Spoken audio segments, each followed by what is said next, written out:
My name's Penny Griffiths. I manage Bryn y Cai Care Home. And I'm Lisa Tame and I'm a carer at Bryn y Cai. We were approached to get involved, try the VR unit out, see how we got on with it, which was quite exciting for us. So once we made the selection of who's going to benefit and what we can do for future plans with changing the video sequences for what their interests are, being able to put the VR on for the first time and their expression, amazing. They were so wow.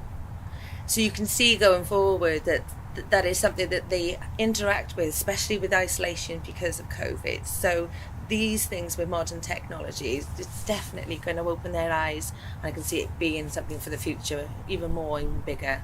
Yeah, it was a joy to watch, wasn't it? Especially when it was so real to them, and I was surprised with the dementia residents. I wasn't sure what kind of reaction we were going to get from them, but it was wonderful, and they were completely immersed when they were doing it as well, which was lovely to see. And as you say, the fact that they haven't been out for so long, for them to be out in the garden and seeing the flowers and seeing the park, and it was lovely to see. And then it just, all of a sudden they're watching the video and it's that I've been there. I've been there.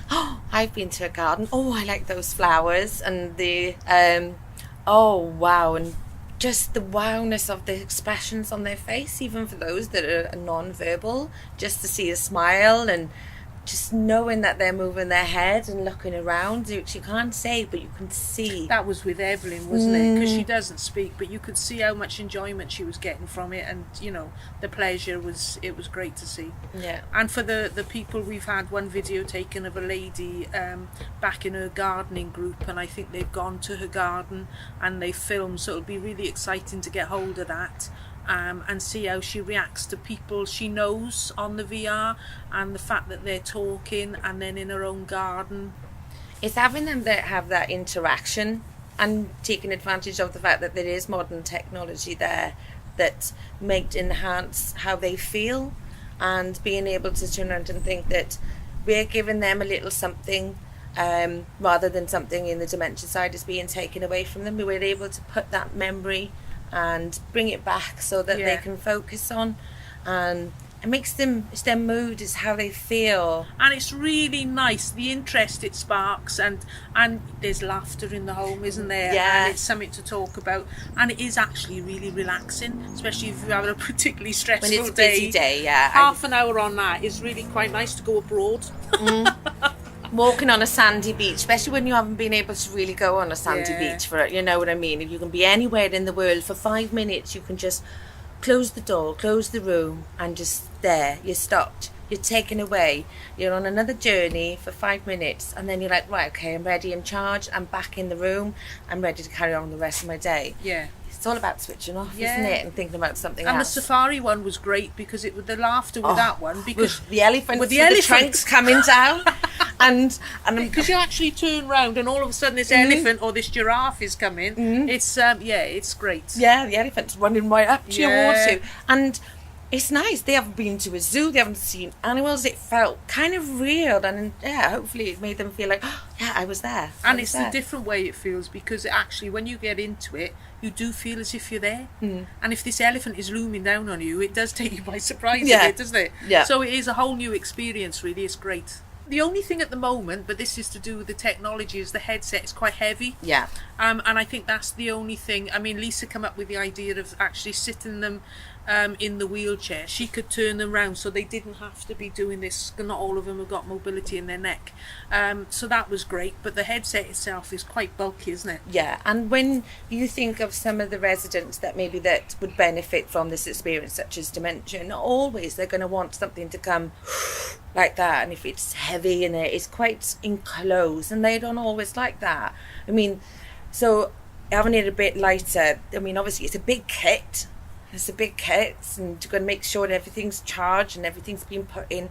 It's a lot. And if you've got an hour for entertainment, for activities, or 2 hours to get all that ready, when you know the residents there and they're excited, they're waiting, and they sit down and they were having a chat while we're putting everything together, but being able to have it a little bit more compact, it would be much easier. And also videos of things that they would have done at home. You know, like cooking. Yeah. Because they don't go in the kitchen no more. Like, you know, like baking a cake or something. Somebody video in and cooking.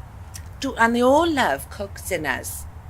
Can you imagine somebody there peeling the potatoes, doing that, and those little homely, personal little things that they don't get to do anymore? And the Welsh History Museum would be great for that, because you've got cottages through time. Oh yes, You know, it's the and St Fagans. St Fagans is fab, and I know it's like the Gwalia stores that was in Ogmore Vale. So if you had people from the valley, they would recognise the Gwalia stores, and it's little bits like that, and it's just the cottages themselves, isn't it? Yeah. And the schoolroom as well with the slate and that, which Oh, isn't yeah. it's not so far off for some people. Yeah, and the You know, bell. Yeah. So it's really nice. So you could utilise, go and see things like that, and you know, it's like the television that had the big magnifying glass in front of it. You know, we don't recognise it, but they would. They would. Because only one person in the street would have the telly, and And they'd everyone's have in the on their house, and they. yeah. So it would bring things back to them then, wouldn't it? But I think going forward, if someone was obviously being able to have that little bit more personal touch and speak to the residents themselves and spend time with them, to go out and think, right, okay, I've got Mary, and Mary's interested in the valleys where she grew up and the pubs, the atmosphere, and then having someone here that says, I'm going to go out and this is what I know, personalised to Mary, to any of the residents, or even overall like the St Faggots, is being able to go out there and do it a lot quicker and get it to us, and being able to come and see it in action as it's being done, so you know how to tweak something, and having someone close by that says, oh, hang on, let's look at this, let's make this better.